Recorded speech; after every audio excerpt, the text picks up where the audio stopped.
일본 정부의 고물가 대응과 방위력 강화 등을 위해 편성한 추가 경정 예산안이 지난 16일 참의원에 통과해 확정됐습니다. 이번에 결정된 일본의 내년도 방위비 규모는 역대 최대치로 글로벌 안보 지형에도 변화를 미칠 걸로 전망되고 있습니다. 일본의 이러한 움직임이 과연 어떤 변화를 가져올지, 이렇게 전력 강화에 힘쓰는 이유는 무엇일지 알아보도록 하겠습니다. 성공회대 일본학과 양기호 교수님과 함께합니다. 안녕하십니까? 네, 안녕하세요. 네, 반갑습니다. 일단 일본의 추가 경정 예산안이 이번에 확정됐습니다. 174조 원에 달하는 아주 큰 규모인데 그중에서 방위비도 굉장히 큰 포션을 차지하고 있습니다. 왜 이렇게 일본이 큰 포션을 좀 배정했을까요? 맞습니다. 이제 가장 중요한 것은 이게 중국의 심각한 위협입니다. 최근 들어서 이제 다카이치 총리가 이 전립 위기 사태에 발언이 있었거든요. 그걸 둘러싸고 지금 중국이 굉장히 반발하고 있는데, 예를 들면 지금 오키나와 섬을 둘러싸고 거의 S자 형태로 해가지고 중국의 항공모함들하고 그다음에 항공기, 구축함이 군사 훈련을 하고 있습니다.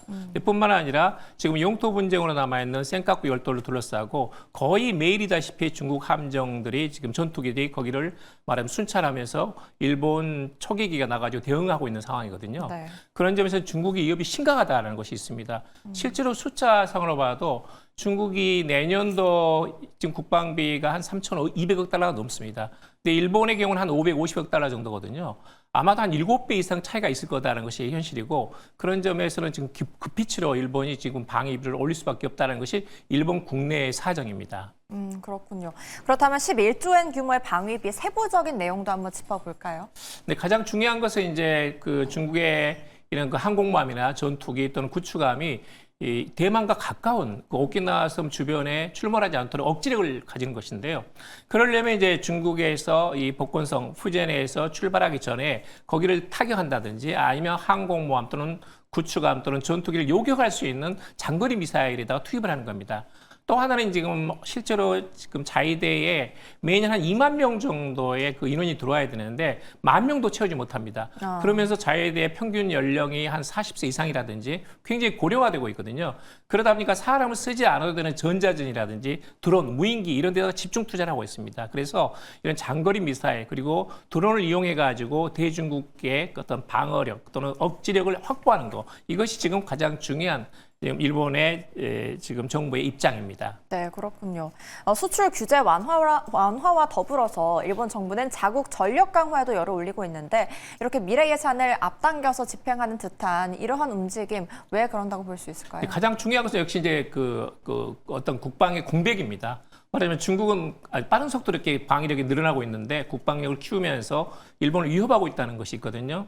실제로 2027년에 대만 유사 사태 같은 것도 지금 예측이 나오고 있고, 여기에 대응해가지고 과연 미일 동맹만으로 충분히 여기에 억지력을 확보할 수 있는 것인가는 일본 내에서는 완전히 장담할 수 없다. 이 부분에 대한 불신감이 여전히 있거든요.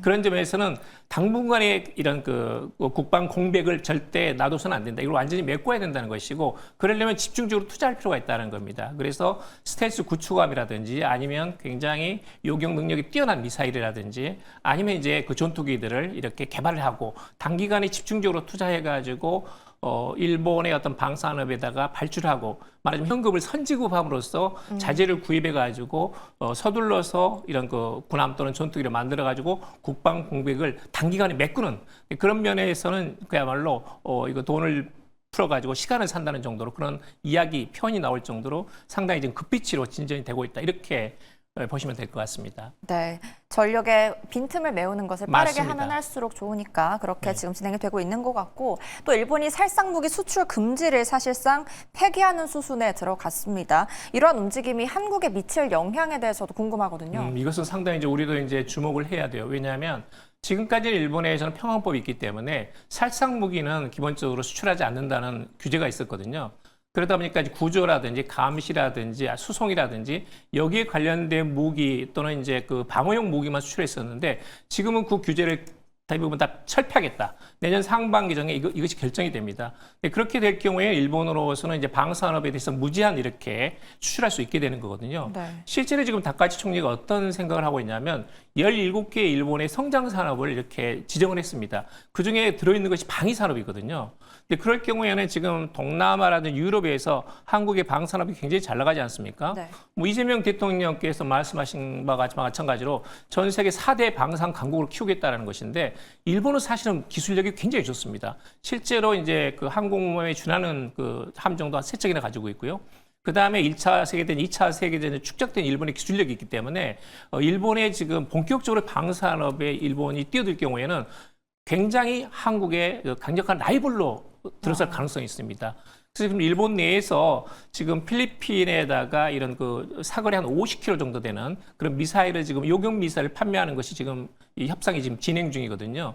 또 지난번에 호주에서 여러 가지 이제 잠수함이라든지 장갑차라든지 여러 가지 한국과 일본 간에 이런 경쟁이 있었는데 결국은 한국이 약간 밀려나는 부분도 없지 않아 있습니다. 이런 현상들이 이런 동유럽이라든지 또는 이제 동남아에서 재현될 가능성이 있고 그런 점에서는 일본이 한국 방산업에서 강력한 라이벌로 떠오르기 시작했다라는 점은 상당히 우리로서도 굉장히 경계하면서 지켜봐야 됩니다.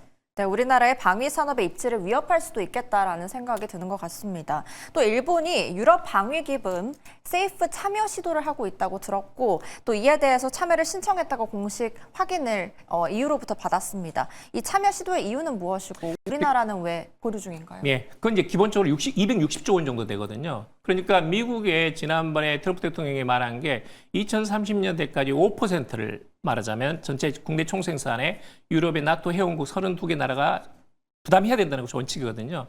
3.5%는 방위비에다 쓰고 1.5%는 인프라를 구축하는 건데 유럽 내에서는 지금 나토라든지 유럽 각국에 대한 이번에 이제 국가안보 전략 미국에서 나왔습니다만은 유럽의 정체성이 상실되고 있고 유럽 안보는 유럽이 자체적으로 맡아라. 그리고 우크라이나의 전쟁, 러시아의 침공에 대해서도 유럽이 자체적으로 대비해야 된다는 강조를 하고 있거든요. 그런 점에서는 언제까지나 이 미국에 의존할 수는 없다는 것이 이제 그 유럽의 입장입니다.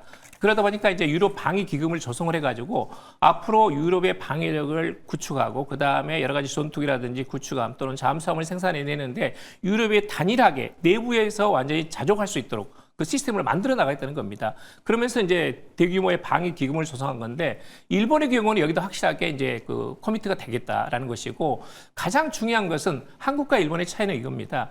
일본은 확실하게 이런 그 전략적인 분명함이 있었거든요. 그러니까 대중국에 대한 위협이라든지 또는 이제 여기에 대한 억지력 확보라든지 또는 이제 러시아에 대한 어떤 그 방어력 향상이라든지 이런 것들이 있다 보니까 이게 대만 사태하고 우크라이나 전쟁, 중동 분쟁이 따로따로 떨어진 게 아닙니다. 글로벌 네트워크로 완전히 하나로 연결돼 있고 그러다 보니까 유럽하고 일본의 입장은 이해가 일치되고 있는 그런 상황입니다. 네. 그러다 보니까 일본의 경우는 확실하게 유럽이 지향하고 있는 반러시아 어떤 전선에 들어가겠다 또는 반중 전선에 들어가겠다는 것이고 우리는 그런 면에 비교한다면 약간은 전략적인 모함이 있거든요.